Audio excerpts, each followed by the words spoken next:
আসসালামু আলাইকুম সবাইকে স্বাগত জানাচ্ছি আমাদের আজকের ক্লাসে। আজকে আমরা আলোচনা করতে চাই ইনফেক্টিভ এন্ডোকার্ডাইটিস নিয়ে। সো নাম থেকে আসলে একটা আইডিয়া আমরা পেয়ে যাচ্ছি, তাই না, যে আমাদের যে এন্ডোকার্ডিয়াম এইখানে আসলে একটা ইনফ্লামেশন হচ্ছে, রাইট? এই জন্যই তো আইটিস কথাটা যুক্ত হয়েছে। এখন এন্ডোকার্ডিয়ামে ইনফ্লামেশনটা আসলে কেন হচ্ছে এখানে স্পেসিফিকভাবে বলা দিয়েছে ইনফেক্টিভ, অর্থাৎ কোনো একটা ইনফেকশন থেকে এন্ডোকার্ডাইটিস হচ্ছে। সো বেসিক হিসাব হচ্ছে আমাদের যে হার্টের যে ক্যাভিটি, লাইক চেম্বার যেটা আমরা কনসিডার করি, মনে করি এটা হচ্ছে হার্টের একটা ভেন্ট্রিকল, মনে করি মাসল ম্যাস, এটা হচ্ছে মাসল ম্যাস, এটা হচ্ছে ফাঁকা জায়গাটা হলো চেম্বার। সো এই যে স্ট্রাকচারটা এখানে দেখাচ্ছি, সো এই যে লাইনিংটা এখানে আছে, এটা তো আসলে বেসিক্যালি এন্ডোকার্ডিয়াম আমরা তোকে বলছি, তাই না? এটা তো বেসিক্যালি এন্ডোকার্ডিয়াম। সো যখন এই এন্ডোকার্ডিয়ামটা আসলে ইনফেক্টেড হচ্ছে তখন আমরা দেখি ভেজিটেশন প্রডিউস হয়। তখন আমরা কি দেখি? ভেজিটেশন প্রডিউস হয়। এখন ভেজিটেশন বলতে আসলে কি বোঝায়? সহজ কথা, ব্যাকটেরিয়া এবং কিছু ইনফ্ল্যামেটরি সেলস, তার সাথে আশেপাশে আরও কিছু জিনিস থাকতে পারে, বাট মোস্টলি দেখা যাচ্ছে ব্যাকটেরিয়া এবং ইনফ্ল্যামেটরি সেলস এরা একত্রিত জমে এরকম একটা ভেজিটেশন প্রডিউস করে, যেখানে একই সঙ্গে আমি কিছু ব্যাকটেরিয়া পাচ্ছি, কিছু ইনফ্ল্যামেটরি সেলস সেখানে অ্যাকুমুলেট করতে দেখছি। সো এরকম ভেজিটেশন যখন প্রডিউস হয়, এখানে আসলে একই সাথে কয়েকটা জিনিস হচ্ছে। যেহেতু এখানে একটা ইনফেকশন হচ্ছে এবং সেইটার এগেনস্ট একটা ইনফ্লামেশন হচ্ছে, সো এই জায়গাটাতে কিছু ড্যামেজ হতে থাকবে। ইনফ্লামেটরি রিজনে এখানে কিছু টিস্যু ড্যামেজ আমরা আসলে হতে দেখি, এবং এই টিস্যু ড্যামেজের কারণেই দেখা যাচ্ছে পেশেন্টের যত রকম প্রেজেন্টেশন আসলে আসে। এখন এই যে এন্ডোকার্ডিয়াম যেটা বলছি, সেটা যে শুধুমাত্র চেম্বারের এই লাইনিংয়ে, ইন্ট্রামুরাল এই চেম্বার লাইনিংয়ে যে শুধু থাকে তাই না, আমাদের যেই ভালভগুলো আছে, হার্টের যে ভালভগুলো আছে, এই ভালভের লাইনিংও কিন্তু আসলে endocardium. So this ভালভস are also involved. তার মানে আমাদের হার্টের ভালভ, তারপর আমাদের যে এই যে এন্ডোকার্ডিয়াম যা আছে, এইখানে আসলে ইনফেকশন হচ্ছে, সেখান থেকে ইনফ্লামেশন হচ্ছে, ইনফ্লামেশনের কারণে ভেজিটেশন হচ্ছে, অর্থাৎ আমরা দেখছি যে সেইখানে ইনফ্লামেটরি সেলস, ব্যাকটেরিয়া সব কিছু মিলে একটা ভেজিটেশন ক্রিয়েট হচ্ছে, এবং এইটার জন্য আমাদের এখানে হার্টে যে ড্যামেজ হচ্ছে, এই কন্ডিশনটা হচ্ছে আমাদের infective endocarditis. Normally infective endocarditis আমরা আসলে দুই রকম প্রেজেন্টেশন নিয়ে আসতে দেখি। একটা হচ্ছে অ্যাকিউট প্রেজেন্টেশন, একটা হচ্ছে সাব অ্যাকিউট প্রেজেন্টেশন। সো মূল ব্যাপারটা হচ্ছে যে কোন ব্যাকটেরিয়া আসলে এখানে আক্রমণ করছে তার উপর ব্যাপারটা ডিপেন্ড করে। দেখা যাচ্ছে যে সকল ব্যাকটেরিয়া খুব হাই ভিরুলেন্স, তাহলে যেগুলো আমাদের হাই ভিরুলেন্স আছে এরকম যে ব্যাকটেরিয়া, যেমন মনে করি যে স্টেফেলোকক্কাস অরিয়াস অথবা স্টেফেলোকক্কাস এপিডার্মাইডিস, এই ধরনের হাইলি ভিরুলেন্ট যেগুলা, এইগুলো দিয়ে যদি ইনফেকশনটা হয়, খুব rapid destruction of the cardiac tissue আমরা হইতে দেখি, খুব rapid destruction of the endocardium, rapid destruction of the valve আমরা হতে দেখি। সো মোর র্যাপিড প্রেজেন্টেশন, মোর অ্যাকিউট প্রেজেন্টেশন, মোর সিভিয়ার প্রেজেন্টেশন, এইটা হচ্ছে আমাদের অ্যাকিউট পেশেন্ট। আরেকটা হচ্ছে যেই সকল ব্যাকটেরিয়ার ভিরুলেন্স রিলেটিভলি লোয়ার, রিলেটিভ কথাটা বলছি। সো যেই সকল ব্যাকটেরিয়ার ক্ষেত্রে ভিরুলেন্স আমি দেখব রিলেটিভলি লোয়ার, সেইখানে আমরা সাব অ্যাকিউট প্রেজেন্টেশন দেখি। তাহলে যেখানে ভিরুলেন্স রিলেটিভলি লোয়ার, সেইখানে আমি দেখি সাব অ্যাকিউট প্রেজেন্টেশন হয়, একটু ইনডোলেন্ট বা একটু স্লো প্রোগ্রেশন, বা দেখা যাচ্ছে যে আস্তে আস্তে ব্যাপারটা ডেভেলপ করছে, কয়েক সপ্তাহ থেকে কয়েক মাস ব্যাপী পেশেন্টের প্রেজেন্টেশন আস্তে আস্তে থাকে। সো এরকম প্রেজেন্টেশন থাকে। সাধারণত আমরা সাব অ্যাকিউট প্রেজেন্টেশন বা লো ভিরুলেন্ট অর্গানিজমের কথা বললে এটার পেছনে মূল রেসপন্সিবল হচ্ছে ভিরিডান্স স্ট্রেপ্টোকক্কাই। ভিরিডান্স স্ট্রেপ্টোকক্কাই, ভিরিডান্স স্ট্রেপ্টোকক্কাই আসলে কোনো একক স্ট্রেপ্টোকক্কাইকে ইন্ডিকেট করা না। স্ট্রেপ্টোকক্কাস মিটিস, এরকম কয়েকটা অর্গানিজম আছে যেগুলো সাধারণত আমাদের ওরাল ক্যাভিটিতে ফ্লোরা হিসেবে থাকে, নর্মাল ফ্লোরা হিসেবে থাকে। সো ভিরিডান্স স্ট্রেপ্টোকক্কাই নর্মালি হচ্ছে কয়েকটা অর্গানিজমকে নিয়ে এদেরকে ইনক্লুড করা হয়, যারা মোস্টলি আমাদের ওরাল যে ক্যাভিটি সেখানে নর্মাল ফ্লোরা হিসেবে থাকে। সো ওইখান থেকে যদি তারা কোনোভাবে এক্সেস পেয়ে ব্লাড থেকে হার্টে যাইতে পারে, সেখানে তারা আলটিমেটলি ইনফেক্টিভ এন্ডোকার্ডাইটিস আসলে করতে পারে। সো আমরা যদি ইনফেক্টিভ এন্ডোকার্ডাইটিসের কমনেস্ট রিজনগুলো দেখি, আসলে এই viridans streptococci, staphylococcus aureus, this are the most common pathogen. হ্যাঁ, স্টেফেলোকক্কাস এপিডার্মাইডিসও আমরা কিছু ক্ষেত্রে পাই, but this are the commonest organism behind this. এর পাশাপাশি আরও কিছু ব্যাকটেরিয়া বা কিছু জায়গায় আমরা লাইক ফাঙ্গাল এজেন্টকেও আসলে পাইতে পারি, বাট এইগুলো খুব রেয়ার অকেশনসে পাই। সো মোস্টলি আসলে কিছু ব্যাকটেরিয়া দিয়ে ব্যাপারটা হচ্ছে, দু একটা জায়গায় ফাঙ্গাল এজেন্ট, যেমন ক্যান্ডিডা, খুব ইমিউনো কম্প্রোমাইজ পার্সনের ক্ষেত্রে ক্যান্ডিডা দিয়েও ঘটনাটা ঘটতে পারে। তারপরে আমাদের হ্যাকেক গ্রুপের একটা আলোচনা করা হয়। হ্যাকেক আমাদের হিমোফাইলাস ইনফ্লুয়েঞ্জা, অ্যাক্টিনোব্যাসিলাই, তারপরে আমাদের যে একাইনেলা, কিংগেলা, এরকম আমাদের কিছু অর্গানিজম আছে, এদেরকে দিয়েও আমরা আসলে দেখি যে পেশেন্টের ক্ষেত্রে ইনফেক্টিভ এন্ডোকার্ডিটিস হতে পারে, বাট এগুলো খুব রেয়ার অকেশন। বাট কমনলি আমরা স্টাফিলোককাস অরিয়াস, ভিরিডান্স স্ট্রেপ্টোকক্কাই, স্টাফিলোককাস এপিডার্মাইটিস এগুলো নিয়ে আসলে আলোচনা করি। সো কোশ্চেন হচ্ছে, কোনো একটা পেশেন্টের যদি ইনফেক্টিভ এন্ডোকার্ডাইটিস হয়, আমাদের আসলে এই জায়গাটাতে মূল কনসার্নটা কোন জায়গায়? মূল কনসার্ন হচ্ছে নাম্বার 1 এখানে কার্ডিয়াক টিস্যু ড্যামেজ হচ্ছে। নাম্বার 1 এখানে কার্ডিয়াক টিস্যু ড্যামেজ হচ্ছে। নাম্বার 2 এখানে ভালভ ইনভলভমেন্ট হচ্ছে। যখন ভালভুলার ইনভলভমেন্ট হইতে দেখি, সেখান থেকে পেশেন্ট আমাদের কাছে ভালভুলার হার্ট ডিজিজ নিয়ে আসে, এবং যেই পেশেন্টের ভালভুলার হার্ট ডিজিজ ডেভেলপ করছে, যদি পেশেন্ট ট্রিট ঠিকমতো না করা হয়, if the patient is not treated properly, সেই পেশেন্ট সেখান থেকে মারাও যাইতে পারে। আমরা মোস্টলি দেখি যে আমাদের যে অ্যাওরটিক ভালভ বা আমাদের যে মাইট্রাল ভালভ, এইগুলাই মোস্টলি ইনভলভড হয়। Most of the Times mitral valve, aortic valve এইগুলো ইনভলভমেন্ট পায়। রাইট সাইডেড পার্টে ট্রাইকাসপিড ভালভ ইনভলভমেন্ট কি হইতে পারে? হইতে পারে। যে সকল পার্সন আইভি ড্রাগ অ্যাবিউজার, যেমন হিরোইন না, এই টাইপের যে পার্সনগুলো আছে আইভি ড্রাগ অ্যাবিউজার, তাদের ক্ষেত্রে দেখা যাচ্ছে যে স্টাফিলোকক্কাস অরিয়াস যখন এন্ট্রি করতেছে, বেসিক্যালি আইভি ড্রাগ অ্যাবিউজারে স্টাফিলোকক্কাস অরিয়াস দিয়েই আমরা আসলে ইনফেকশনটা মোস্ট অফ দ্য টাইম হতে দেখি। সো এরকম পেশেন্টের ক্ষেত্রে রাইট সাইডেড লেশন আমরা পাই অনেক সময়। সো ট্রাইকাসপিড ভালভ ইনভলভমেন্ট এরকম পেশেন্ট হইতে পারে, বাট আদারওয়াইজ এমনিতে আমরা আসলে লেফট সাইডেড ভালভগুলো, অ্যাওরটিক ভালভ, মাইট্রাল ভালভ, এইগুলোর ইনভলভমেন্ট আসলে সবচেয়ে বেশি পাই। এবং যদি ইফ নট ট্রিটেড প্রপারলি, পেশেন্টগুলো আসলে এখান থেকে মারা যাইতে পারে। So that's why this is very important for us. So প্যাথোলজির জায়গা থেকে আমাদের কনসার্ন হচ্ছে যেগুলো হাই ভিরুলেন্ট অর্গানিজম, যেমন স্টাফিলোকক্কাস অরিয়াস, দেখা যাচ্ছে যে আগে থেকে জাস্ট নর্মাল একটা ভালভ, আগে থেকে ভালভুলার কোনো রিলেশন ছিল না, জাস্ট নর্মাল একটা ভালভ, আগে থেকে যার কোনো ভালভ ডিজিজ বা কোনো স্ট্রাকচারাল ডেফিসিট কিচ্ছু নাই, এইরকম ভালভ ইনভলভড হচ্ছে যদি হাই ভিরুলেন্ট অর্গানিজম দিয়ে ঘটনাটা ঘটে। সো হাই ভিরুলেন্ট অর্গানিজম কি?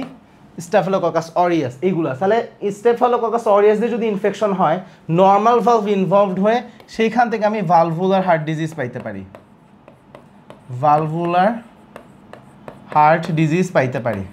অন দ্য আদার হ্যান্ড যেগুলো একটু লো ভিরুলেন্ট অর্গানিজম, যেমন আমাদের স্টাফিলোকক্কাস, যেগুলো ভিরিডান্স গ্রুপে, ভিরিডান্স স্ট্রেপ্টোকক্কাই যেগুলো আছে, এইগুলোতে নর্মালি যে আমরা ভালভ ডিজিজ হইতে দেখি, নর্মালি কনটেক্সটটা এরকম যে previously injured valve, previously injured valve, যে আগে থেকেই ভালভে কোনো একটা ড্যামেজ আছে, হয়তো বা আগে থেকে তার রিউমাটিক হার্ট ডিজিজ ছিল, অথবা আগে থেকেই কোনো পেশেন্টের কনজিটাল কোনো ডিফেক্ট ছিল, বা সাপোজ বাইকাসপিড অ্যাওরটিক ভালভ আগে থেকেই ছিল, হ্যাঁ, এক ধরনের ডিফেক্ট আগে থেকেই ছিল, বা কনজিনিটাল অ্যানি কাইন্ড অফ ডিফেক্ট আগে থেকে ছিল, অথবা আগে থেকেই কোনো একটা ভালভুলার ডিজিজ এক্সিস্ট করতো। হ্যাঁ, এমন হইতে পারে যে আগে থেকে মাইট্রাল স্টেনোসিস ছিল, বা অ্যাওরটিক স্টেনোসিস ছিল, বা ডিজেনারেটেড ক্যালসিফাইড, হ্যাঁ, যে ডিজেনারেটেড ক্যালসিফাইড ভালভ হয়তো বা আগে থেকে ছিল। এরকম একটা কনটেক্সটে ভালভুলার হার্ট ড্যামেজ হচ্ছে ইনফেক্টিভ এন্ডোকার্ডাইটিসে, মোস্ট অফ দ্য টাইম আমরা দেখি যে this is due to viridans streptococci. এটা আসলে ভিরিডান্স স্ট্রেপ্টোকক্কাই থেকেই আমরা আসলে হইতে দেখি। সো ভিরিডান্স স্ট্রেপ্টোকক্কাই মোস্ট কমন। আবার দেখা যাচ্ছে কোনো একটা পার্সনের আগে থেকে একটা প্রস্থেটিক ভালভ ছিল, প্রস্থেটিক ভালভ, এই ধরনের প্রস্থেটিক ভালভ থাকলে সেইখানে ইনফেকশন হওয়ার প্রবাবিলিটি অনেক বেশি বেড়ে যায়। সো দেখা যাচ্ছে যে এই ইনফেকশন এইসব পেশেন্টের ক্ষেত্রে যেখানে তারা প্রস্থেটিক ভালভ আছে, সেখানে আমরা একটা ইন্টারেস্টিং প্যাটার্ন দেখি। সেটা কি? সেটা হচ্ছে ফার্স্ট 2 months ক্লিনিক্যালি সবচেয়ে কমনলি দেখা যায় স্টেফেলোককাস আমাদের যেই এপিডার্মাইটিস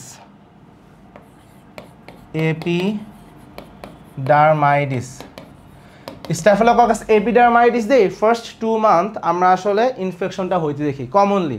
এই 2 মাসের মধ্যে কি স্টেফেলোককাস অরিয়াস দিয়ে হইতে পারে? উত্তর হচ্ছে হইতে পারে, বাট এইটার প্রবাবিলিটি বেশি। বাট 2 মাসের পরে পরবর্তী সময়ে প্রস্থেটিক হার্ট ভালভ সেখানে এন্ডোকার্ডাইটিস যদি হয়, ইনফেকশন যদি হয়, most of the time it is due to staphylococcus aureus. তাহলে যেটা আমাদের প্রস্থেটিক ভালভ সেখানেও আসলে ইনফেকশনের প্রবাবিলিটি রিস্ক অনেক বেশি এবং আমরা আসলে এটা হইতে দেখি। প্রস্থেটিক ভালভ তাহলে কোত্থেকে আসলে দেখা যাচ্ছে কোনো একটা পেশেন্টের ভালভুলার হার্ট ডিজিজ আছে, হয়তো বা কনজিটাল কোনো একটা ডিফেক্ট ছিল অথবা রিউমেটিক হার্ট ডিজিজ থেকে কোনো একটা ডিফেক্ট হয়েছে। যে কোনোভাবে যদি ভালভুলার ডিফেক্ট থাকে সেখানে অনেক জায়গায় ট্রিটমেন্টে আমরা ভালভ রিপ্লেসমেন্ট করে থাকি। আমরা এখানে মেকানিক্যাল ভালভ রিপ্লেস করি, আমরা বায়োলজিক্যাল আমাদের ক্যাডাভার থেকে আমরা সেই ভালভও নিয়ে আসি, বাট মেকানিক্যাল হার্ট ভালভ সবচেয়ে বেশি ইউজ করা হয়, মেটালিক হার্ট ভালভ সবচেয়ে বেশি ইউজ করা হয়। এবং এই মেটালিক হার্ট ভালভগুলো এইগুলো আসলে they are very prone to get infection. সেখানে ইনফেকশন হলে প্রথম 2 মাসের মধ্যে এপিডার্মাইটিস অ্যান্ড তারপরে স্টেফিলোককাস অরিয়াস দিয়ে ইনফেকশন হওয়ার প্রবাবিলিটি বা রিস্ক আমরা আসলে অনেক বেশি দেখি। সো ইনফেক্টিভ এন্ডোকার্ডাইটিস যদি হয় তখন আমাদের অর্গানিজমগুলো এইগুলো হওয়ার প্রবাবিলিটি বেশি। এখন একটা প্রশ্ন আসতে পারে, কোন জায়গায় কোন অর্গানিজম দিয়ে হচ্ছে, এটা জেনে আমার কী লাভ? লাভ হচ্ছে এই যে কোন অর্গানিজম দিয়ে কোন কনটেক্সটে ইনফেকশন হচ্ছে সেটাকে যদি আমরা ধরতে পারি আমাদের জন্য ট্রিটমেন্ট অ্যারেঞ্জ করা ইজিয়ার হয়ে যায়, বিকজ এক এক অর্গানিজমের জন্য আমাদের ট্রিটমেন্ট প্রোটোকল এক এক রকম হয়ে থাকে। সো ফর বেটার ট্রিটমেন্ট, হ্যাঁ ডেফিনেটলি তো আমাকে কালচার করে সেন্সিটিভিটি দেখে আমাকে একদম অ্যাপ্রোপ্রিয়েট কারেক্ট মেজারমেন্ট কী হবে সেটা তো আমাকে বের করতেই হবে। বাট তার আগে যে আমি এম্পিরিক্যাল থেরাপি দিই, সেই এম্পিরিক্যাল থেরাপির সঠিক ডিসিশন নিতে গেলেও আগে থেকে কনটেক্সট অনুযায়ী কোন ব্যাকটেরিয়া দিয়ে ঘটনাটা ঘটছে সেটার একটা আইডিয়া থাকা আমাদের জন্য ভেরি ভেরি এসেনশিয়াল। আচ্ছা, তাহলে নর্মালি এখন আমরা কোন জায়গায় কোন অর্গানিজম দিয়ে কী হয় একটা গ্রস একটা আইডিয়া পেলাম। এখন কথা হচ্ছে কোনো একটা পেশেন্টের যদি ইনফেক্টিভ এন্ডোকার্ডাইটিস আসলে হয়, এখানে আরেকটা কমন ব্যাপার হচ্ছে আইভি ড্রাগ অ্যাবিউজার। কথা হচ্ছে আইভি ড্রাগ অ্যাবিউজারে কেন স্টেফিলোককাস অরিয়াস দিয়ে হচ্ছে, বা যাদের আমরা সার্জারি করছি লাইক ভালভুলার রিপ্লেসমেন্ট সেখানে কেন স্টেফিলোককাস অরিয়াস বা স্টেফিলোককাস এপিডার্মাইটিস দিয়ে হচ্ছে। সো আমরা যদি নর্মাল ফ্লোরার কথা চিন্তা করি যে আমাদের নর্মাল ফ্লোরা স্কিনে কে আছে, স্কিনে স্টেফিলোককাস এপিডার্মাইটিস আছে, স্কিনে এখানে আমরা স্টেফিলোককাস অরিয়াস এদেরকে পাই। সো দেখা যাচ্ছে যারা আইভি ড্রাগ অ্যাবিউজ করে সেখানে স্কিনের ওখানে নর্মাল ফ্লোরা কারা, স্কিনের ওখানে কারা বেশি আছে। সো যারা আইভি ড্রাগ অ্যাবিউজে তাদের দেখা যাচ্ছে স্টেফিলোককাস এপিডার্মাইটিস খুব সহজেই ব্লাডে অ্যাক্সেস পেয়ে যায়, সে ব্লাড থেকে হার্টে গিয়ে কাজটা করতেছে। আবার দেখা যাচ্ছে যে সকল পেশেন্টের ক্ষেত্রে একটা সার্জারি করা হচ্ছে সেখানেও ওই লোকেশনে দেখা যাচ্ছে স্টেফিলোককাস অরিয়াস, স্টেফিলোককাস এপিডার্মাইটিস এইগুলোই আমাদের নর্মাল ফ্লোরের ওখানে আশেপাশে থাকে, স্কিনের এখানে। সো খুব সহজেই তারা অ্যাক্সেস নিতে পারে। আবার দেখা যাচ্ছে যে ভিরিডাস স্ট্রেপ্টোকক্কাই, দেখা যাচ্ছে যে কোনো একটা পেশেন্টের ওরাল ক্যাভিটি এইখানে তো আসলে ভিরিডাস স্ট্রেপ্টোকক্কাই থাকে নর্মাল ফ্লোরা হিসেবে। সো যদি এমন হয় যে তার একটা ডেন্টাল প্রসিডিউর করা হচ্ছে বা মুখের এখানে কোনো একটা কারণে হয়তো বা কোনো একটা ক্ষত তৈরি হয়েছে যেখান থেকে খুব সহজেই ব্যাকটেরিয়াটা ব্লাডে অ্যাক্সেস পেয়ে যায়, when they gets into the blood, তার যখন ব্লাডে চলে যায় সেইখান থেকে সে হার্টে চলে গিয়ে আলটিমেটলি টিস্যু ইনভেশন করে এন্ডোকার্ডাইটিস আসলে ডেভেলপ করে। সো এই জন্য কোথা থেকে কোথায় কি হলো এই ক্লিনিক্যাল কনটেক্সট আমাদের জন্য বোঝা আসলে খুবই গুরুত্বপূর্ণ। এখন প্রশ্ন হচ্ছে কোনো একটা পার্সনের ক্ষেত্রে আমাদের নর্মালি এই অর্গানিজমগুলো দিয়ে আমরা দেখি, বাট হ্যাঁ এর বাইরে যে হ্যাকেক গ্রুপের কথা বললাম, হিমোফাইলাস ইনফ্লুয়েঞ্জা, অ্যাক্টিনোব্যাসিলাই এগুলো যেগুলো আছে, বা অ্যাকাইনেলা, কিংএলা এগুলো যেগুলো আছে এগুলোতেও আসলে আমরা পেয়ে থাকি খুব মাইনরিটি অফ কেসেস। কিছু জায়গায় খুব প্রচণ্ড রকম ইমিউনো কম্প্রোমাইজ পার্সনের ক্ষেত্রে ক্যান্ডিডা দিয়েও আসলে ইনফেক্টিভ এন্ডোকার্ডাইটিস হতে পারে, বাট এগুলো আসলে রেয়ার অকেশনস। তাহলে বেসিক কমন প্রেজেন্টেশন আসলে আমরা এটা পাই। এখন পেশেন্টের ক্লিনিক্যাল প্রেজেন্টেশনে আসি যে একটা পেশেন্টের যদি ইনফেক্টিভ এন্ডোকার্ডাইটিস ডেভেলপ করে what will be the clinical presentation.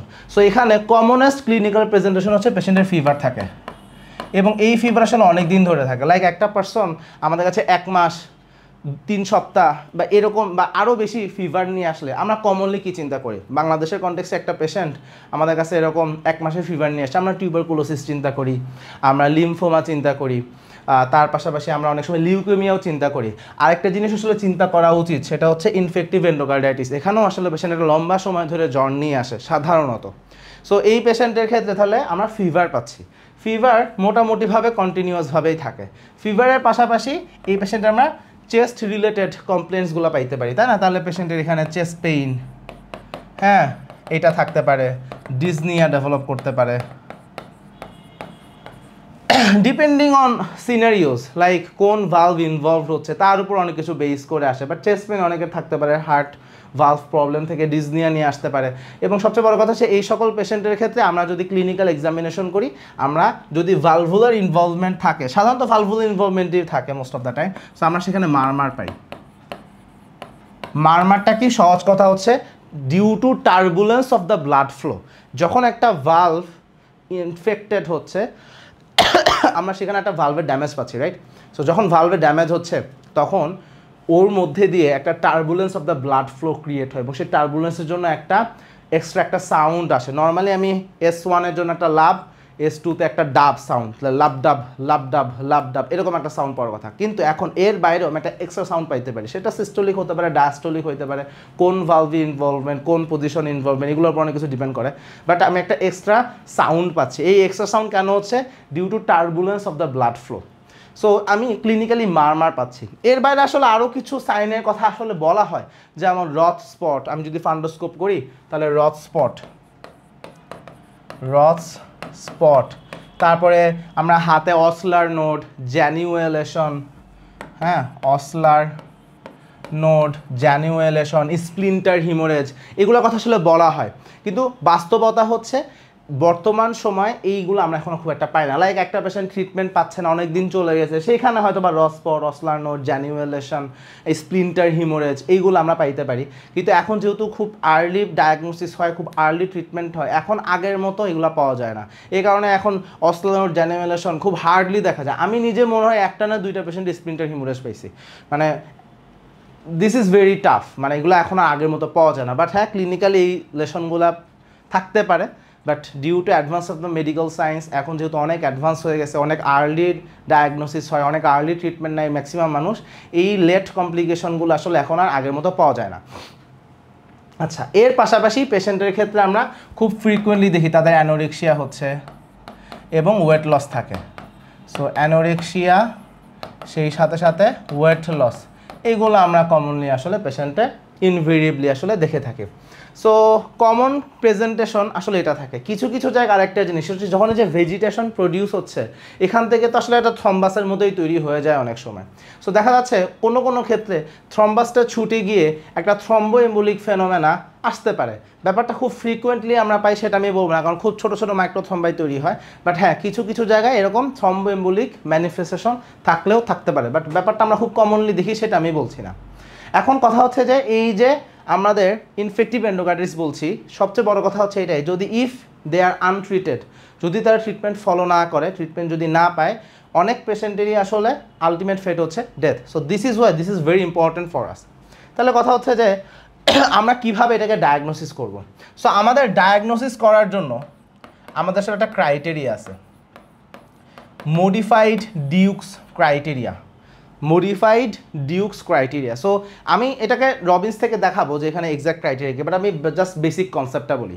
একটা কনসেপ্ট হচ্ছে আমার ডিরেক্ট এভিডেন্স কি, আমি একটা বায়োপসি করছি, বায়োপসি করে সেখান থেকে কালচার করে, লাইক হার্টের টিস্যু, হার্টের ভালভ যেটা ড্যামেজ হয়েছে সেখান থেকে বায়োপসি করা হয়েছে, বায়োপসি করে আমি সেখান থেকে ডিরেক্ট মাইক্রো অর্গানিজমকে কালচার করে দেখাইছি, এটা একটা হইতে পারে। আর একটা হতে পারে যে আমি বায়োপসিটা নিয়ে সেটা একটা হিস্টোপ্যাথোলজি করে সেখান থেকে আমি সেটাকে ডেমনস্ট্রেট করতেছি, বোথ ওয়েতে হইতে পারে। বাট লিভিং পার্সনে এটা আসলে করা হয় না, রিয়েলিটি হচ্ছে এটা, এবং করা মোস্ট অফ দ্য টাইম আসলে সম্ভব না। দেখা ক্যাডাভারে করা সম্ভব, যে মানুষ মারা গেছে, বাট লিভিং পেশেন্টে নর্মালি আসলে এটা করা হয় না।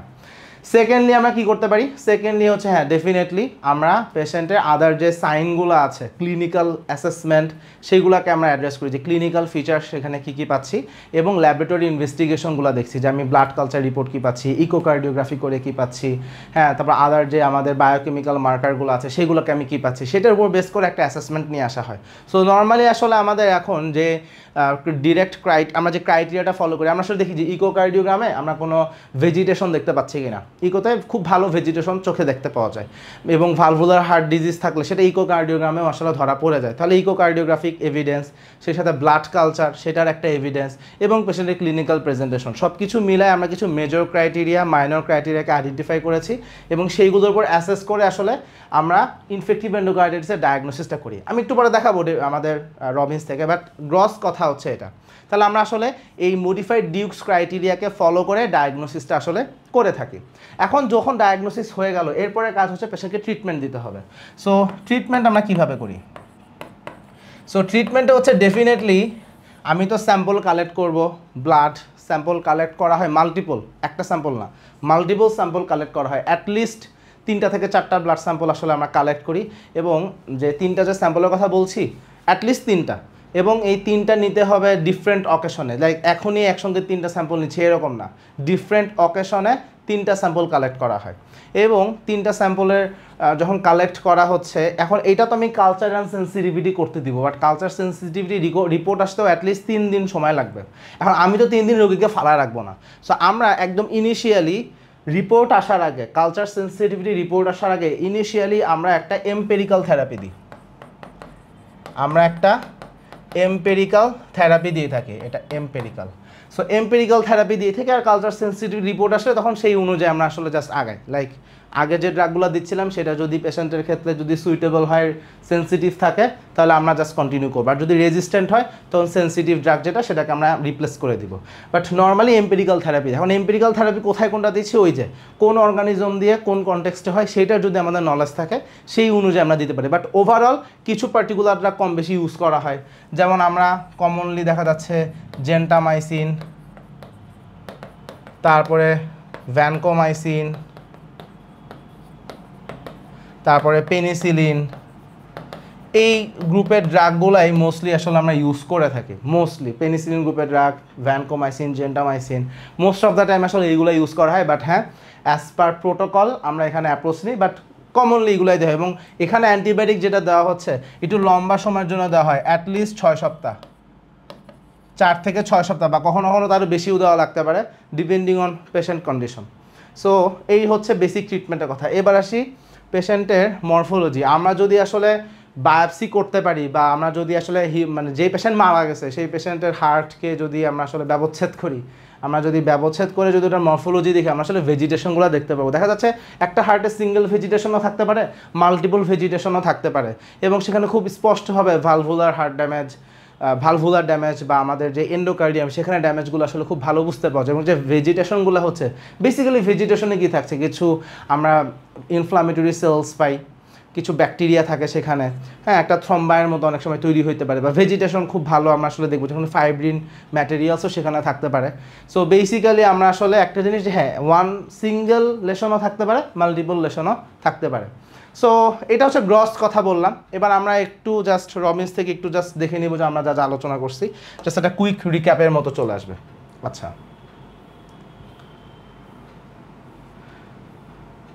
সো এক এক করে আসি। আচ্ছা, সেটা কি যে এটা আমাদের হার্ট ভালভকে ইনভলভ করতেছে, প্রথম কথা। সেকেন্ড কথা, এটা আমাদের এন্ডোকার্ডিয়ামকেও ইনভলভ করে, এবং যখন ইনভলভ করছে ইনফেক্টিভ এন্ডোকার্ডিয়াটিসে তখন কী হচ্ছে যে এই ভেজিটেশনগুলো প্রডিউস হচ্ছে।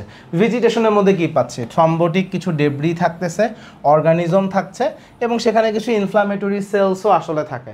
এবং এই ভেজিটেশন যখন তৈরি হচ্ছে, ভেজিটেশনের জন্য আলটিমেট প্রবলেম কি, ইট কজেস ডিস্ট্রাকশন। যেহেতু একটা ইনফ্লামেশন হচ্ছে, ইনফ্লামেশনের কারণে সেখানে আন্ডারলাইং যে কার্ডিয়াক টিস্যু সেটা আমরা দেখি যে সেটা ড্যামেজ হয়ে যাচ্ছে। এখন এটা শুধুমাত্র যে ভালভ আর এই এন্ডোকার্ডিয়ামে সীমাবদ্ধ ব্যাপারটা তা না, বরং তার সাথে সাথে সারাউন্ডিং বা কন্টিনিউশনের যে স্ট্রাকচারগুলো আছে সেখানেও ড্যামেজ হতে পারে। আমি দেখা যাচ্ছে যে অ্যাওর্টা এখানেও ড্যামেজ হইতে পারে, অ্যানিউরিজমগুলো থাকলে সেখানে ড্যামেজ হইতে পারে, বা আদার ব্লাড ভেসেলে ছড়ায় গেল, থ্রম্বোটিক ফেনোমেনা থেকেও যদি এটা ছড়ায় যায়, থ্রম্বোটিক ফেনোমেনা, থ্রম্বোএম্বোলিক ফেনোমেনা যেটা বলছিলাম, যে একটা এম্বোলাইজেশন হয়ে গেছে, তখন ডিস্ট্যান্ট ব্লাড ভেসেলও ইনভলভ হতে পারে এবং মানে প্রস্থেটিক যে ভালভ, প্রস্থেটিক কিছু থাকলে সেটাতেও ইনভলভমেন্ট আমরা থাকছি, তাহলে prosthetic device can also B infected.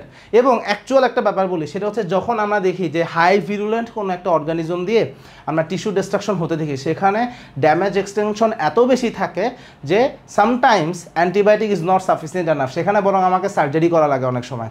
অনেক জায়গায় দেখা যাচ্ছে একটা নেটিভ ভালভ ড্যামেজ হয়ে গেছে, সেখানে আমাকে সার্জারি করে প্রস্থেটিক ভালভ বসায় আসতে হবে। অথবা এমনও হতে পারে যে যেই প্রস্থেটিক ভালভ ইনফেক্টেড হয়ে গেছে সেটার অবস্থা এত খারাপ যে ওইটাকে ফার্দার রিপ্লেস করে ফেলতে হচ্ছে, ওইটাকে চেঞ্জ করে আরেকটা নতুন প্রস্থেটিক ভালভ বসাইতে হইতে পারে, এটাও করা লাগতে পারে। সো এইগুলো আমাদেরকে আসলে কনসিডারেশন রাখতে হয়। So this is why this is very important. তাহলে prosthetic device can also be affected. এখন এইখানে আমাদের নর্মালি আসলে মোস্টলি রেসপন্সিবল কারা? মোস্টলি দেখা যাচ্ছে অনেক ধরনের মাইক্রো অর্গানিজম শুধু রেসপন্সিবল, মোস্টলি ব্যাকটেরিয়া, বাট ব্যাকটেরিয়ার পাশাপাশি কিছু ফাঙ্গাল এজেন্ট বা আরও কিছু মাইক্রো অর্গানিজম আসলে আমরা এখানে ইনভলভ থাকি, বাট মোস্ট কমন হচ্ছে ব্যাকটেরিয়াল আমাদের endocarditis, this is the commonest. এখন যেটা দিয়েই ট্রিটমেন্ট হোক, খুব আর্লি ডায়াগনোসিস এবং effective treatment is very very necessary, otherwise পেশেন্টের মরবিডিটি মর্টালিটি আসলে খারাপ দিকে চলে যাবে। আচ্ছা, এখন এটাকে ক্লাসিফিকেশনের কথা বলা হচ্ছে, এটাকে আমরা তো অলরেডি বলে ফেলছি যে আমরা অ্যাকিউট অ্যান্ড সাব অ্যাকিউট দুইটা গ্রুপে ভাগ করে ফেলি, কখন অ্যাকিউট বলছি কখন সাব অ্যাকিউট বলছি এগুলো আমরা আসলে ডিসকাস করে ফেলছি। আচ্ছা, এরপরে এগুলো আমি বলে ফেলছি, লো ভিরুলেন্স হাই ভিরুলেন্স না। প্যাথোজেনেসিসের মধ্যে এখানে হ্যাকের গ্রুপ নিয়ে একটু কথা বলি, এখানে আমরা হ্যাকের গ্রুপ নিয়ে একটু বলি, সেটা কী কী আছে আমাদের? হিমোফাইলাস, অ্যাক্টিনোব্যাসিলাস, কার্ডিওব্যাকটেরিয়াম, একাইনেলা, আর একটা হচ্ছে আমাদের কিংএলা। এইগুলোতে বেসিক্যালি এরা সবাই ওরাল ক্যাভিটিতে থাকে, এদের থেকে ছড়াইতে পারে। খুব রেয়ার অকেশনসে কিছু গ্রাম নেগেটিভ ব্যাসিলাই তাদেরকে দিয়েও হতে পারে, এবং যদি পেশেন্ট ইমিউনো কম্প্রোমাইজড হয় fungal agent can also B involve, বিশেষ করে ক্যান্ডিডা অ্যালবিকান্স, ক্যান্ডিডা দিয়ে আসলে এগুলো হয়ে থাকে। এখন প্রস্থেটিক ভালভ সেটা যদি অ্যাফেক্টেড হয়, প্রথম 2 মাসের মধ্যে আসলে আমরা দেখি যে স্টেফিলোককাস অরিয়াস আর এপিডার্মাইটিস এগুলোতেই হচ্ছে, বাট এরপরে হলে স্টেফিলোককাস অরিয়াস দিয়েই মোস্টলি আসলে হইতে থাকে, কমনলি আমরা এটাই দেখি। এখন কিছু কিছু পেশেন্ট থাকে যে আমরা 10% টাইম আসলে দেখি যে কোনো কালচারে কোনো মানে কিছুই পাওয়া যাচ্ছে না। লাইক নর্মালি তো আমরা একটা কালচার করতে আসলে দেখি যে কোন আমাদের ব্যাকটেরিয়ার জন্য হচ্ছে। সো কালচার নেগেটিভ আমাদের এন্ডোকার্ডাইটিস কখন হচ্ছে যে হ্যাঁ আসলেই ইনফেক্টিভ এন্ডোকার্ডাইটিস হয়েছে, বাট ব্লাড কালচারে কিছু আসে না। সো এটার পেছনে একটা কারণ হইতে পারে যে পেশেন্ট আগে থেকে অ্যান্টিবায়োটিক শুরু করে ফেলছে, সেই কারণে কালচারে কিছু আসে নাই। অথবা হইতে পারে যে এমন কিছু অর্গানিজম দিয়ে ঘটনাটা ঘটছে যারা নর্মাল কালচারে ধরা পড়বে না, হয়তো আমার একটা স্পেশাল অ্যারেঞ্জমেন্ট করা দরকার ছিল যেটা জাস্ট নর্মাল কালচারে ধরা পড়ে না। সো হইতে পারে যে আগে থেকে সে প্রায়র অ্যান্টিবায়োটিক থেরাপি পাইছে, অথবা ঠিক মতো করে আমরা আইসোলেট করতে পারি নাই এজেন্টকে, অথবা খুব ডিপলি এমবেডেড অর্গানিজম যে ব্লাডের মধ্যে সে নাই কিন্তু সে টিস্যুর মধ্যে খুব ভালোভাবে বসে আছে, এরকম অর্গানিজমও হইতে পারে। ভেজিটেশনের মধ্যে তারা আছে, এদেরকে আসলে ব্লাডে যদি তারা রিলিজ না হয় কালচারে তারা আসবে না। বাট হ্যাকেক গ্রুপ এখানে একটা ইম্পর্টেন্ট, যে হ্যাকেক গ্রুপের অনেকে আসলে নর্মাল কালচার আসলে ধরতে পারা যায় না। আচ্ছা, ব্যাকটেরিয়া, ফাঙ্গেমিয়া, আচ্ছা ইন্টারভেনাস ডায়াগ্রাম যেগুলো নিয়ে বলছি। আচ্ছা, আমরা প্যাথোলজিটা থেকে মরফোলজিটা পরে বলবো, আমরা আগে ডায়াগনস্টিক ক্রাইটেরিয়াতে আসি। সো আমাদের যে মডিফাইড ডিউকস যে ক্রাইটেরিয়া, এই ক্রাইটেরিয়াটা আমাদের আসলে লাগবে। তাহলে এখানে একটা হচ্ছে প্যাথোলজিক ক্রাইটেরিয়া, সত্যি কথা বলতে লিভিং পেশেন্টে আমরা অ্যাপ্লাই আসলে করি না, সো তাও জেনে রাখা ভালো। তাহলে আমরা এখানে মাইক্রো অর্গানিজমকে ডিরেক্ট ডেমনস্ট্রেট করতে হবে, তাহলে এটা কালচারের মাধ্যমেও করতে পারি, হিস্টোলজিক এক্সামিনেশনের মাধ্যমেও করতে পারি। সেখানে আমরা ভেজিটেশন দেখলাম, এম্বোলাই দেখলাম, হ্যাঁ ইন্ট্রাকার্ডিয়াক অ্যাবসেস যদি ফর্মেশন হয়ে থাকে সেইটাকে আমরা নিয়ে আসব, নিয়ে এসে সেইটার হিস্টোপ্যাথোলজি করব, হিস্টোপ্যাথোলজি করলে আমাদের ডায়াগনোসিস হয়ে যাবে। এখন এই জিনিসটা আসলে লিভিং পারসনে মোস্ট অফ দ্য টাইম আসলে করা হয় না, very tough to do, but ক্যাডাভারে এটা আসলে করা যায়। লিভিং পেশেন্টে এটা আমরা খুব বেশি আসলে ফলো করতে পারি না, বাট স্টিল এটা জেনে রাখা লাগবে। এখন ক্লিনিক্যাল ক্রাইটেরিয়া, আমরা আসলে বেসিক্যালি ক্লিনিক্যাল ডায়াগনোসিস করি, ক্লিনিশিয়ান হিসেবে আমরা ক্লিনিক্যাল ডায়াগনোসিস করি। তাহলে ক্লিনিক্যাল ডায়াগনোসিস আমাদের প্রথমে আসি মেজর ক্রাইটেরিয়া, তারপর আসি মাইনর ক্রাইটেরিয়া। আমাদের কিছু মেজর ক্রাইটেরিয়া আছে, কিছু মাইনর ক্রাইটেরিয়া। তাহলে মেজর ক্রাইটেরিয়াগুলো কী কী? একটা হচ্ছে ব্লাড কালচার পজিটিভ হইতে হবে, এবং ব্লাড কালচার কিন্তু আমি সিঙ্গেল ব্লাড কালচার করি না, অ্যাটলিস্ট 3টা ব্লাড কালচার নেওয়া হয়, 3টা ডিফারেন্ট অকেশনে আমরা 3টা ব্লাড কালচার নিচ্ছি। সো পজিটিভ যদি আমি পাই যে যেই ক্যারেক্টারিস্টিক অর্গানিজমগুলো আছে, স্ট্যাফিলোককাস অরিয়াস বা ভিরিডাস গ্রুপ অফ স্ট্রেপ্টোকক্কাই বা স্ট্যাফিলোককাস এপিডার্মাইডিস, এই ধরনের অর্গানিজমগুলোকে যদি কালচারে ধরা পড়ে যায় তাহলে তো আমার হয়ে গেল যে এইগুলোতে নর্মালি হয়, ওদেরকেই পাইছি, ক্লিয়ার কাট ডায়াগনোসিস সেখানে হয়ে যাবে। এবং persistent positive for an unusual organism. Unusual organism কি? এমন একটা অর্গানিজম পাইলাম যেটা দিয়ে নর্মালি হওয়ার কথা না, কমনলি হয় না, কিন্তু আমি ওই যে 3টা স্যাম্পল কালেক্ট করছি, বা অ্যাটলিস্ট 3টা, আরও বেশি স্যাম্পল কালেক্ট চাইলে করতে পারা যাইতে পারে, বাট মাল্টিপল রিপোর্টে আমি একই অর্গানিজম পাচ্ছি, সো তখন সেটাকেও আমরা আমলে নিব। তাহলে এইটা একটা। এখন এর পাশাপাশি কি পেশেন্টের আমি দেখব যে ইকো করতে হবে। ইকো করে আমি কি দেখব? ইকোকার্ডিওগ্রাফিক আইডেন্টিফিকেশন অফ, দেখা যাচ্ছে যে ভালভ রিলেটেড বা ইমপ্ল্যান্ট রিলেটেড কোনো অসিলিটেটিং ম্যাস। অসিলিটেটিং ম্যাস মানে কি? আমি যখন ইকো করব, ইকোকার্ডিওগ্রাফি তো আসলে এক ধরনের কি বলবো, রেডিওলজিক্যাল একটা ইনভেস্টিগেশন বলা যেতে পারে, ইমেজিং, রেডিওলজি না বলে ইমেজিং বললে ভালো হয়। সো আমি এখানে দেখবো যে একটা ম্যাস নিজেই ছোটাছুটি করতেছে, মানে ফিক্সড না, ছোটাছুটি করতেছে। এই ছোটাছুটি যে করতেছে ওটাকেই হচ্ছে অসিলেটেটিং ম্যাস। সো অসিলেটেটিং ম্যাস পাইতে পারি, কোনো একটা অ্যাবসেস ফর্মেশন হয়ে গেছে সেটাও হইতে পারে, বা partial separation of artificial valve, মানে কি একটা আর্টিফিশিয়াল ভালভ যখন ইনফেক্টেড হয়ে যাচ্ছে, সেই ভালভটা তো আমি তো সার্জারি করে জোড়া লাগায় আসছি, সেটা অর্ধেক খুলে গেছে, তাহলে পার্শিয়াল সেপারেশন, ওইটা জায়গা থেকে অর্ধেক মানে ওটা ডিটাচড হয়ে গেছে অর্ধেক। তাহলে যদি এগুলা পাই তাহলে সেটা আমার এভিডেন্স। অথবা নিউ ভালভুলার রিগার্জিটেশন, যে আগে থেকেই কোনো অ্যাওটিক রিগার্জিটেশন, মাইট্রাল রিগার্জিটেশন বা ট্রাইকাসপিড রিগার্জিটেশন, এরকম কোনো রিগার্জিটেন্ট কোনো ইভেন্ট আগে ছিল না, not any record of it, এবং নতুন করে এখন একটা রিগার্জিটেশন ডেভেলপ করছে। ইফ দ্যাট হ্যাপেন্স তাহলে সেটাকে কনসিডার করা হবে।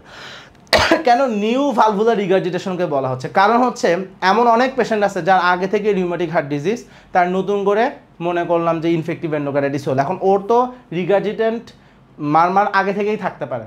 সো আমি এখন ইগোতে নতুন করে যদি আমি মানে রিগার্জিটেশন পাই, এটা তো সেখানে ডায়াগনস্টিক ক্রাইটেরিয়া হলো না। ডায়াগনস্টিক ক্রাইটেরিয়া তখনই হবে যদি এটা নিউলি ডায়াগনোসড কেস হয়। সো নিউ ভালভুলার রিগার্জিটেশন যদি আমরা ইকো করে পাই, তাহলে আমাদের এখানে যে ক্লিনিক্যাল যেই মেজর ক্রাইটেরিয়া, এই মেজর ক্রাইটেরিয়া সবই investigation based, either blood culture করছি অথবা ইকো করছি, সেখানে আমি পজিটিভ ফাইন্ডিং পাইছি। এগুলো হচ্ছে আমাদের ক্লিয়ারলি মেজর। এবার সেই মাইনর ক্রাইটেরিয়া হচ্ছে ক্লিনিক্যাল সাইন কী পাইতেছি, আর হচ্ছে বায়োকেমিক্যাল কিছু মার্কার।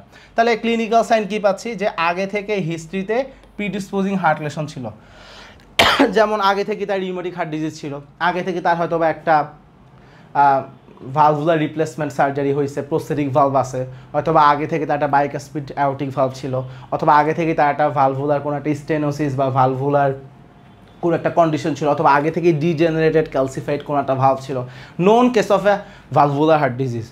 তাহলে এরকম একটা প্রিডিসপোজিং লেশন আগে থেকেই উপস্থিত, অথবা এই পেশেন্ট ইন্ট্রাভেনাস ড্রাগ ইউজ করে, এরকম একটা হিস্ট্রি আছে, যে আইভি রুটে সে রেগুলার বেসিসে ড্রাগ নিয়ে আয়, তাহলে এরকম একটা হিস্ট্রি থাকবে। তাহলে একটা গেলো হিস্ট্রির কথা। হিস্ট্রির পর আসি ক্লিনিক্যালি কী পাচ্ছি? পেশেন্টের ফিভার। তাহলে ফিভারটা এখানে খুবই কমন, আমরা সাধারণত high grade fever, low grade ফিভারও হইতে পারে, বাট আমরা আসলে ফিভার দেখি যে লাইক লম্বা সময় ধরে ফিভার, মোর দ্যান 2 উইকস, 1 মাস 1.5 মাস, এরকম লম্বা সময় ধরে তার ফিভার আছে, এবং ভাস্কুলার লেশন থাকতে পারে। সেটা কি? যেমন কিছু মেজর আর্টেরিয়াল এম্বোলাই, ওই যে থ্রম্বাস ফর্মেশন হচ্ছে সেটা এম্বোলাইজেশন হয়ে গেছে, সেখান থেকে মেজর আর্টেরিয়াল এম্বোলাই হয়ে থাকতে পারে। সেপটিক পালমোনারি ইনফার্ক্ট কি? যে পালমোনারি আর্টারি ব্লকেড হয়ে পরবর্তী লেশন ডিস্ট্যান্ট টু দ্য আমাদের থ্রম্বাস বা ডিস্ট্যান্ট টু দ্য এম্বোলাই, আমি দেখবো যে ইনফার্কশন হয়ে গেছে। সো এরকম ইনফার্ক্ট, অথবা মাইকোসাইটিক কোনো অ্যানিউরিজম যদি থাকে, ইন্টারক্র্যানিয়াল কোনো হিমোরেজ যদি হয়, বা কনজাংটিভাল হিমোরেজ, জ্যানুয়েলেশন, এইরকম কোনো ক্লিনিক্যাল সাইন যদি আমরা পাই, এভিডেন্স যদি পাই, সেটাকে আমি মাইনর ক্রাইটেরিয়া হিসেবে দেখবো। সহজ কথা, ক্লিনিক্যাল যে কোনো sign relevant to infective endocarditis goes to minor criteria. তারপর কি ইমিউনোলজিক্যাল কোনো ফেনোমেনা যদি থাকে, যেমন গ্লোমেরুলোনেফ্রাইটিস। এখন সো গ্লোমেরুলোনেফ্রাইটিস যদি আসলে ডেভেলপ করে পেশেন্টের আমি দেখবো যে অলিগিউরিয়া থাকতে পারে, পেশেন্টের হেমাচুরিয়া থাকতে পারে, প্রোটিনিউরিয়া থাকতে পারে। এখন এটা নেফ্রোটিক রেঞ্জে নাকি নেফ্রাইটিক রেঞ্জে, that's a different argument, but কথা হচ্ছে হেমাচুরিয়া থাকতে পারে। রেড সেল কাস্ট গ্লোমেরুলোনেফ্রাইটিস হলে অবশ্যই অবশ্যই অবশ্যই ইউরিন আরএমইতে রেড সেল কাস্ট থাকবেই। যে কোনো গ্লোমেরুলার আমরা যদি গ্লোমেরুলাইটিস কী বলি গ্লোমেরুলোনেফ্রাইটিস, যে কোনো গ্লোমেরুলোনেফ্রাইটিসে অবশ্যই রেড সেল কাস্ট থাকতে হবে। আমি যদি ইউরিনারি করি তাহলে আমার গ্লোমেরুলোনেফ্রাইটিসের কোনো ফেনোমেনা যদি থাকে, পেশেন্ট অলিগিউরিয়া ডেভেলপ করতে পারে, হেমাচুরিয়া থাকতে পারে, প্রোটিনিউরিয়া থাকলেও থাকতে পারে। সো এই ধরনের ফেনোমেনা যদি থাকে সেটাকে অবশ্যই আমরা ইনক্লুড কাউন্ট করব। এর পাশাপাশি অসলার নোড, রথ স্পট, হ্যাঁ, রিউমেটিড যে ফ্যাক্টর, এগুলো যদি পাই। এখন রথ স্পটটা কীভাবে আইডেন্টিফাই করে, এটা আসলে ফান্ডোস্কোপি করে দেখতে হয়। ফান্ডোস্কোপি করলে আমি দেখব যে ফান্ডাসের এখানে আমরা দেখব যে রেটিনাল কিছু স্পট, হিমোরেজিক কিছু স্পট আসলে দেখে বোঝা যায়। সো এগুলো আসলে রথ স্পট। এর পাশাপাশি মাইক্রোবায়োলজিক্যাল কিছু এভিডেন্স, যেমন single culture positive for an unusual organism. এখানে কি বলা হচ্ছে, সিঙ্গেল কালচার, একটা কালচার পজিটিভ, মাল্টিপল বলা নাই কিন্তু, সিঙ্গেল কালচার পজিটিভ। যদি মাল্টিপল কালচার পজিটিভ হইতো সেটা কিন্তু মেজর ক্রাইটেরিয়া হয়ে যেত। আচ্ছা, তাহলে আমরা এই মডিফাইড ডিউকস ক্রাইটেরিয়াতে এগুলো আমাদের ক্রাইটেরিয়া। এখন কখন আমি ডায়াগনোসিস করব, যদি আমার প্যাথোলজিক এভিডেন্স থাকে তাহলে তো আমার হয়ে গেল, কিন্তু প্যাথোলজিক এভিডেন্স পাই নাই, তখন ক্লিনিক্যাল ক্রাইটেরিয়া আমরা দেখব। সো ক্লিনিক্যাল ক্রাইটেরিয়া কীভাবে অ্যাপ্লাই করা হচ্ছে, ক্লিনিক্যাল ক্রাইটেরিয়াতে দুইটা মেজর এক যদি থাকে ফুল ডায়াগনোসিস হয়ে গেছে, যে আমি ইগো করেও পাইছি, কালচার করেও পাইছি, দুইটাই পজিটিভ, আমার ক্লিনিক্যাল কেসে দেখারই দরকার নাই। আমি একটা ইগো করছি, একটা ব্লাড কালচার করছি, দুইটা জায়গাতেই রিপোর্ট চলে আসছে, ক্লিনিক্যাল ক্রাইটেরিয়া কী আছে ডাজন্ট ম্যাটার, ফুল ডায়াগনোসিস হয়ে গেছে। তাহলে একটা তো বললাম প্যাথোলজিক আমার এভিডেন্স, ওটা তো লিভিং বডিতে সবসময় করা পসিবল না। তাহলে ক্লিনিক্যালে আসে, ক্লিনিক্যাল কি দুইটা মেজর ক্রাইটেরিয়া ফুলফিল হলে খেলা শেষ, ডায়াগনোসিস হয়ে গেল। এখন মনে করি যে একটা মেজর ক্রাইটেরিয়া, হয় ইগো পাইছি অথবা ব্লাড কালচার পাইছি, কারণ যদি আর্লি স্টেজ হয়ে থাকে সেখানে হয়তো বা ভালভুলার হার্ট ড্যামেজ ইগোতে নাও আসতে পারে, বা এত ছোট থ্রম্বাই অথবা থ্রম্বাই হয় নাই, মনে করি যে শুধুমাত্র আমাদের এন্ডোকার্ডিয়াল ড্যামেজ হয়েছে, সেটা এখনও কোনো থ্রম্বাস ফর্মেশন করে নাই, ভালভুলার রিগার্জিটেশন এগুলো কিছু এখনও হয় না, একদম আর্লি স্টেজ, সেটা তো আর ইগোতে ধরা পড়বে না, কিন্তু ব্লাড কালচারে ধরা পড়বে। সো একটা সিঙ্গেল মেজর, ওয়ান মেজর, যদি ওয়ান মেজর ক্রাইটেরিয়া থাকে তাহলে আমার মাইনর ক্রাইটেরিয়া দেখতে হবে। তাহলে ওয়ান মেজর, তার সাথে অ্যাটলিস্ট তিনটা মাইনর ক্রাইটেরিয়া থাকতে হবে। তাহলে টু মেজর থাকলে টু মেজর হয়েছে, খেলা শেষ। আর একটা মেজর পেলে ওয়ান মেজরের সাথে অ্যাটলিস্ট তিনটা মাইনর ক্রাইটেরিয়া থাকতে হবে। এখন এমনও হইতে পারে যে ব্লাড কালচারও পাই নাই, ইগোতেও কিছু পাই নাই, এগুলো সাধারণত খুবই আর্লি কেস এবং যদি আনকমন অর্গানিজম দিয়ে হয় তখন। সো যদি এরকম হয় যে খুব আর্লি কেস অথবা আনকমন অর্গানিজম দিয়ে হয়েছে, সেইখানে আমাদের 5টা মাইনর ক্রাইটেরিয়া পজিটিভ থাকতে হবে। এই 3টা বা 4টা যে মেথড বললাম, এইগুলো পজিটিভ হলে তখন আমি বলবো ইনফেক্টিভ এন্ডোকার্ডিটিস। তাহলে আবার বলি, প্যাথোলজিক্যাল ক্রাইটেরিয়া বেশি শেষ, ডায়াগনোসিস হয়ে গেছে। আর একটা কি, দুইটা মেজর ক্রাইটেরিয়া বেশি, ডায়াগনোসিস হয়ে গেছে, অথবা একটা মেজর 3টা মাইনর, ডায়াগনোসিস হয়ে গেছে, অথবা কোনো মেজর পাই নাই, তাহলে অ্যাটলিস্ট 5টা মাইনর ক্রাইটেরিয়া প্রেজেন্ট থাকতে হবে।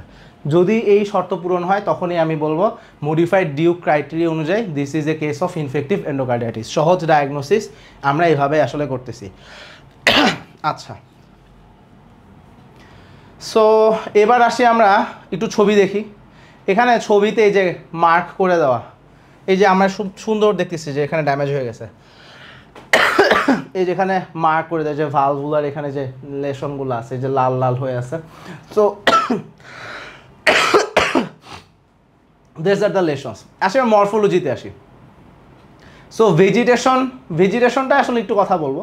এটা হচ্ছে vegetation on the heart valve. Basically এটা ইনফেক্টিভ এন্ডোকার্ডিটিস একটা ক্লাসিক্যাল হলমার্ক। এটাই প্রশ্ন দিবে যে what is the classical hallmark of infective endocarditis. উত্তর হচ্ছে vegetation on heart valve, this is the classical hallmark. এখন এই ভেজিটেশন আসলে আছেটা কি? সো এইখানে আমি দেখবো কিছু ফ্রায়াবল, মানে খুব সহজেই ভেঙে যায়, বাল্কি, মানে বেশ ভালো পরিমাণ একটা একটা পটেনশিয়ালি ডিস্ট্রাকটিভ, যেটা সারাউন্ডিং স্ট্রাকচারকে ডিস্ট্রয় করে ফেলতে পারে ইনফ্লামেশনের জন্য। এটা একটা লেশন যেটার মধ্যে ফাইব্রিন পাচ্ছি, ইনফ্লামেটরি সেল পাচ্ছি, ব্যাকটেরিয়া পাচ্ছি, বা আদার অর্গানিজম যদি থাকে সেটা থাকে, তাহলে কি তিনটা জিনিস ইনফ্লামেটরি সেল, ব্যাকটেরিয়া আর ফাইব্রিন, এদেরকে মিলে একটা ভেজিটেশন হচ্ছে, যে ভেজিটেশনটা খুব সহজেই ডিস্ট্রাকশন করতে পারে সারাউন্ডিং স্ট্রাকচারকে, এবং একটা ফ্রায়াবল, খুব সহজেই ভেঙে যায়, বাল্কি, বেশ ভালো একটা ম্যাস। এটা হচ্ছে classical hallmark of infective endocarditis. এখন আমাদের কমনলি কোন ভালভ ইনভলভড হয়, আমি বলছি যে অ্যাওর্টিক অ্যান্ড মাইট্রাল ভালভ হচ্ছে মোস্ট কমনলি ইনভলভড। এখন কোনো একটা পেশেন্টের যদি ইনফেকশন থাকে, নর্মালি আমরা দেখি যে লেফট সাইডেড ভালভগুলো ইনভলভমেন্ট হয়, বাট যারা আইভি ড্রাগ অ্যাবিউজার সেখানে রাইট সাইডেড ভালভ ইনভলভমেন্ট এবং ট্রাইকাসপিড ভালভ ইনভলভমেন্ট আমরা পাই। সো ইন্ট্রাভেনাস ড্রাগ অ্যাবিউজার তাদের ক্ষেত্রে right heart valve, tricuspid valve involvement থাকতে পারে।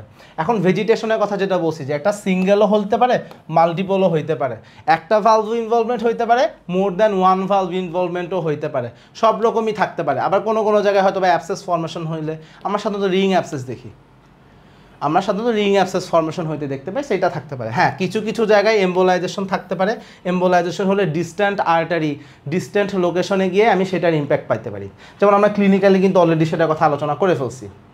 আচ্ছা, এরপরে কি ভেজিটেশন প্রোন টু এম্বোলাইজেশন, কারণ এগুলো খুব সহজে যেহেতু ফ্র্যাগমেন্ট হয়ে যায়, খুব সহজেই দূরে ছড়ায় গিয়ে একটা থ্রম্বোএম্বোলিক ফেনোমেনা আসলে এখান থেকে ডেভেলপ হইতে পারে। আচ্ছা